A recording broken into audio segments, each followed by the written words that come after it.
Hello, ముందుగా నా ఛానల్ని సబ్స్క్రైబ్ చేయండి, లైక్ చేయండి, షేర్ చేయండి. ఎంతో కమ్మని, ఎంత తిన్నా తని వెతికేయని అద్భుతమైన గొప్ప కొబ్బరి పాయసాన్ని చేసుకుందాము. దానికోసం ఒక హాఫ్ గ్లాసు బియ్యము, దాంట్లో కొంచెము వాటర్ వేసుకుని దాన్ని స్టవ్ మీద పెట్టుకొని ఉడకనివ్వాలి. ముందు వాటర్లో ఉడకపెట్టుకోవాలి బియ్యాన్ని.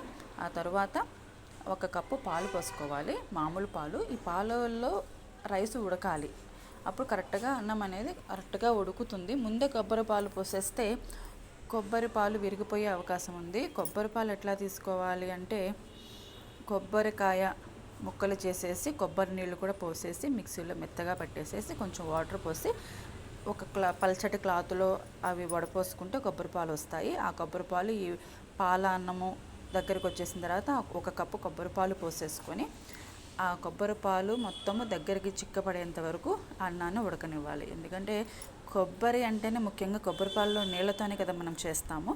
ఆ నీళ్ళన్నీ కూడా దగ్గరికి వచ్చేసి చిక్కపడాలన్నమాట. ఈ లోపల అవి చిక్కబడే లోపల మనము డ్రై ఫ్రూట్స్ని నేతిలో వేయించుకుందాము. దానికోసం నేను డ్రై ఫ్రూట్స్, నెయ్యి తీసుకున్నాను. ఈ నెయ్యి సరిపోతుంది. మళ్ళీ మనము ఆ పాయసంలో నెయ్యి విడిగా వేసుకోవాల్సిన అవసరం లేదు. దాన్ని సిమ్లో అలాగా పెట్టేసేసి స్పూన్తో కలుపుతూ ఉండాలి, లేకపోతే మాడిపోతాయి అన్నమాట త్వరగా. ఈ లోపల అవి దగ్గర పడుతూ ఉంది కదా, ఇది కలుపుతూ ఉండాలి అడుగంటకుండా, లేకపోతే అడుగంటే ప్రమాదం ఉంటుంది. సిమ్లో పెట్టి వేయించుకోవాలి.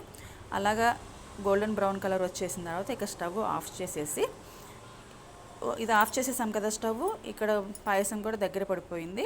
నేను యాలకులు కూడా షుగర్లో వేసేసుకుని పౌడర్ చేసుకున్నాను. దీంట్లో నేను షుగర్ వేస్తున్నాను, బెల్లం వాడట్లేదు. బెల్లం వాడితే విరిగిపోతుందేమోనని చెప్పేసి నేను బెల్లం వాడట్లేదు. షుగర్ కూడా షుగర్ లాగా వేసేస్తే మళ్ళీ కొబ్బరి పాలు కదా విరిగిపోతాయేమో పౌడర్ చేసేసాను. ఇలాచి కూడా దాంట్లో వేసి పౌడర్ వేసేసాను. ఇక ఇది ఆల్మోస్ట్ అయిపోయినట్లే. ఇక దించే ముందట లాస్ట్లో ఈ మనం వేడివేడిగా వేయించి పెట్టుకున్న ఆ నెయ్యి కూడా వేడిగా ఉన్నప్పుడు వేస్తే అలాగా పొంగులు వస్తుందన్నమాట. అలా పొంగులు వచ్చినప్పుడు అసలు ఆ టేస్ట్ అనేది అద్భుతం అని చెప్పాలి. అంతేనండి, పాయసం రెడీ అయిపోయినట్లే.